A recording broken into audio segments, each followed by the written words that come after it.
How's it going, everybody? Texas Man here. I hope that you guys are all having a fantastic day. If you guys would please give this video a thumbs up if you guys do really enjoy it. Subscribe, of course, if you guys have not already.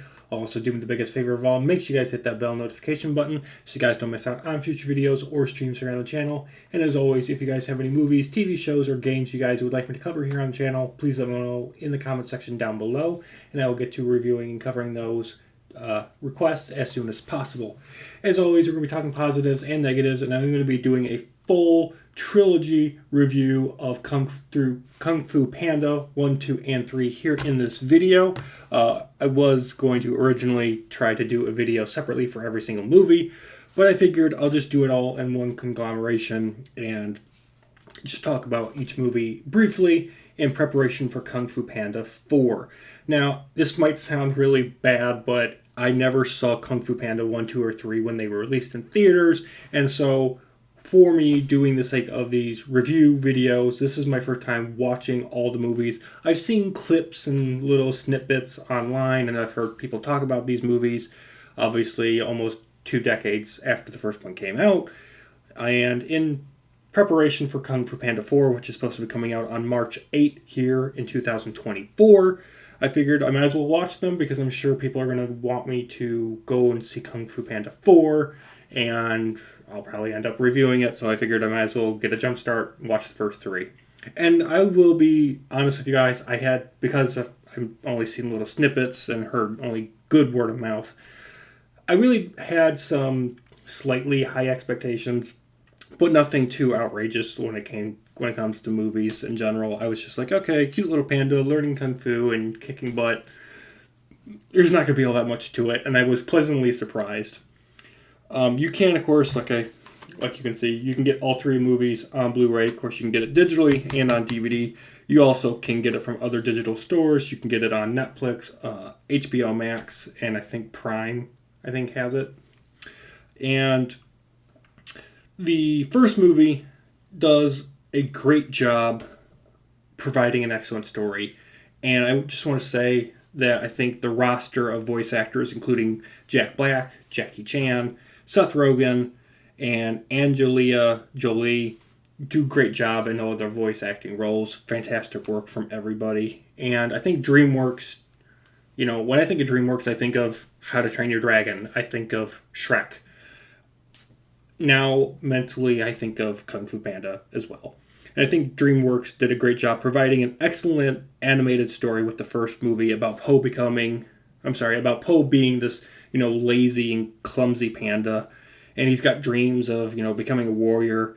And eventually he is forced to have to fulfill a prophecy in order to protect the land that he lives in. And so he's having to fulfill this prophecy where his dreams of, becoming a warrior and learning kung fu actually becomes a reality. And while that's happening, he's also having to grow up and become an adult and a force for good. And I think that's something that everybody can relate to.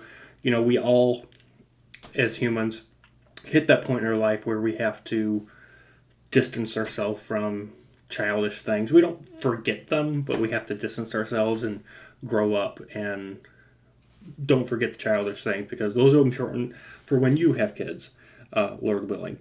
So there's a lot of great morals, there's a lot of great humor and martial arts action, and I think the first film does a decent enough job blending all that stuff. I think the biggest negative I will say for the first movie is it's very predictable. I was watching this with a friend, like, what do you think's on the Dragon Scroll? I'm like, 2 things. Either A, nothing, or 2, it's going to say something about patience. My first guess was right. Shocking. I'd never seen the movie. I'm just like, the scroll's going to be empty, or it's going to have one word on it. It's just going to be something really funny and sarcastic.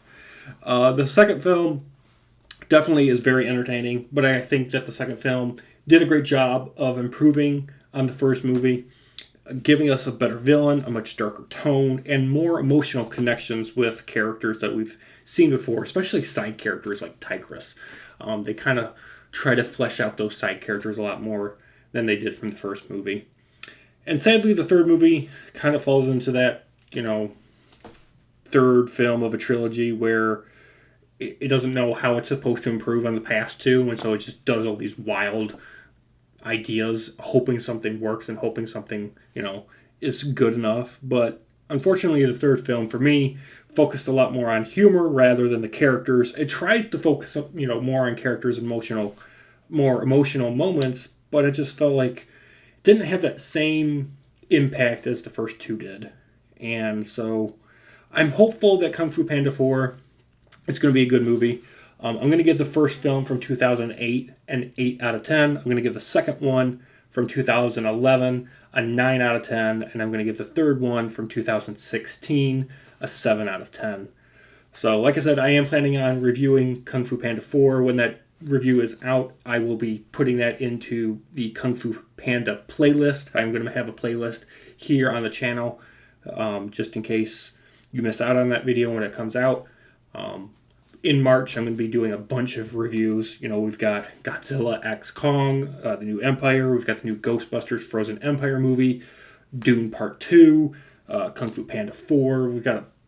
There's like another 2 movies or so that are supposed to be coming out in March here of this year. It's going to be a crazy, wild month of videos, so look forward to that. So thank you guys for watching. Have a great day. If you guys agree or disagree with me on anything I've said in this video, let me know in the comments down below. Have a good one. Bye, guys.